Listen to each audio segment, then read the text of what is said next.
Teman-teman, sebelum kita belajar, marilah kita berdoa menurut agama dan kepercayaan kita masing-masing. Berdoa dimulai.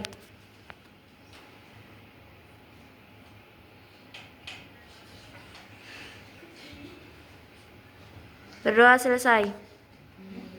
Oke, sebelum mulai belajar, kita nyanyikan lagu Huruf Pancasila dulu. Ayo coba berdiri. Berdiri.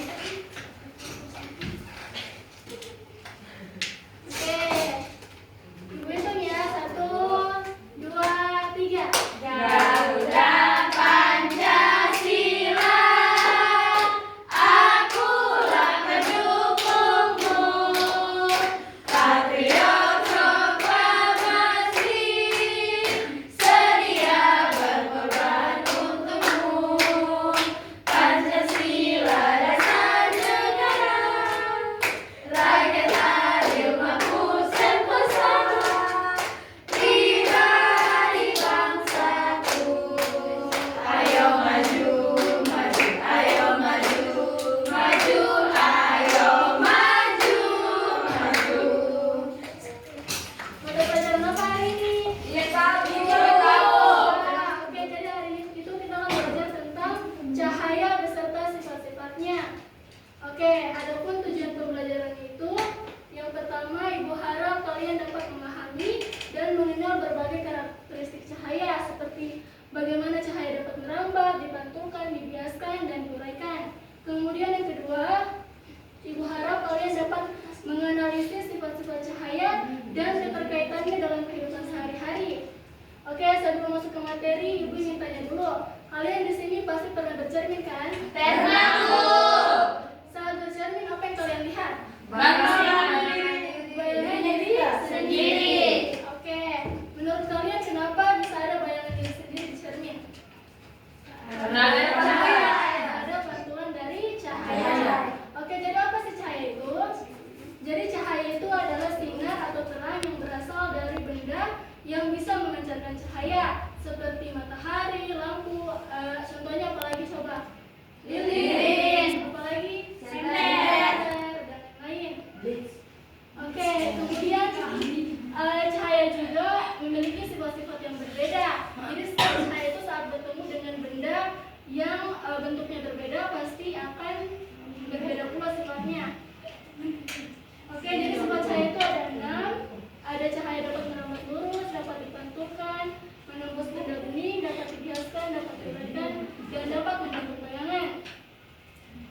Yang pertama itu sifat cahaya merambat lurus. Oke, jadi cahaya merambat lurus itu artinya cahaya akan bergerak lurus jika tidak ada halangannya.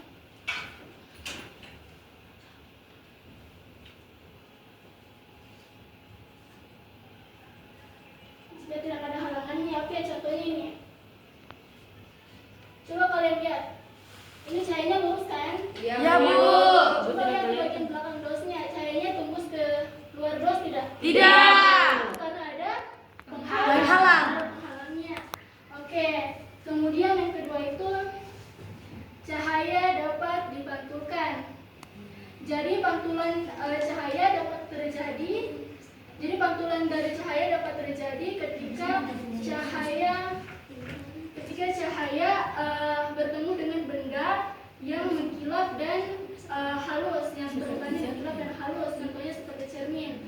Jadi kenapa cahaya bisa terpantul dari cermin? Jadi cahaya bisa terpantul dari cermin kan? Iya, Bu. Oke, jadi kenapa bisa terpantul dari cermin? Karena di bagian belakang cermin itu ada logam. Ada logam. Nah, logam itu yang permukaannya halus dan mengkilap. Logam itu lebih mudah untuk merespon cahaya.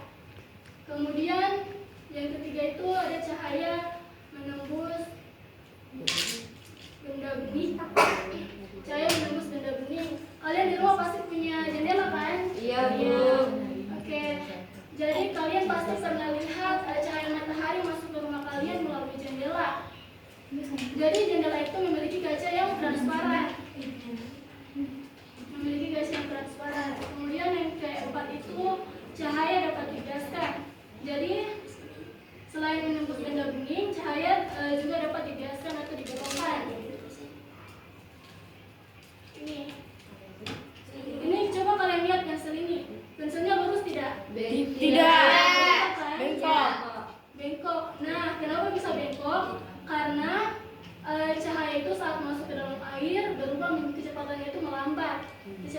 melambat. Jadi cahaya ketika di air dan udara itu berbeda, karena di udara itu tidak ada penghalangnya, jadi cahaya itu lebih cepat cahayanya. Kemudian kalau di air itu, karena di air itu lebih padat dari udara, jadinya cahayanya kecepatannya masuk ke dalam air itu lambat. Kemudian ada cahaya dapat diuraikan. Kalian pernah lihat pelangi? Pernah. Oke, jadi pelangi itu ada karena tetes air hujan mengenai cahaya. Kemudian selanjutnya yang keenam, ada sebuah cahaya dapat membentuk bayangan. Jadi seperti yang kita tahu, cahaya merambat lurus dan tidak dapat berbelok. Hal ini membuat terbentuknya bayangan. Ketika cahaya mengenai suatu benda, maka cahaya yang terhalang benda akan membentuk bayangan benda itu. Oke, itu saja. Oke, pentingnya cahaya dalam kehidupan. Jadi cahaya itu penting untuk melihat dan untuk melakukan aktivitas sehari-hari. Tanpa cahaya kita tidak bisa melihat. Oke, itu saja. Selanjutnya Ibu akan kasih kalian PR. Jadi PR-nya itu berkelompok. Ini bagian sini kelompok 1 dan bagian sini kelompok 2. Oke, jadi tugasnya itu kalian harus membawakan benda-benda yang bisa menunjukkan sifat-sifat cahaya. Seperti ini cermin, kemudian ini ada apa lagi? Pensil, gelas. Oke. Kemudian nanti kalian akan presentasi di depan kelas minggu depan. Iya, Bu. Oke.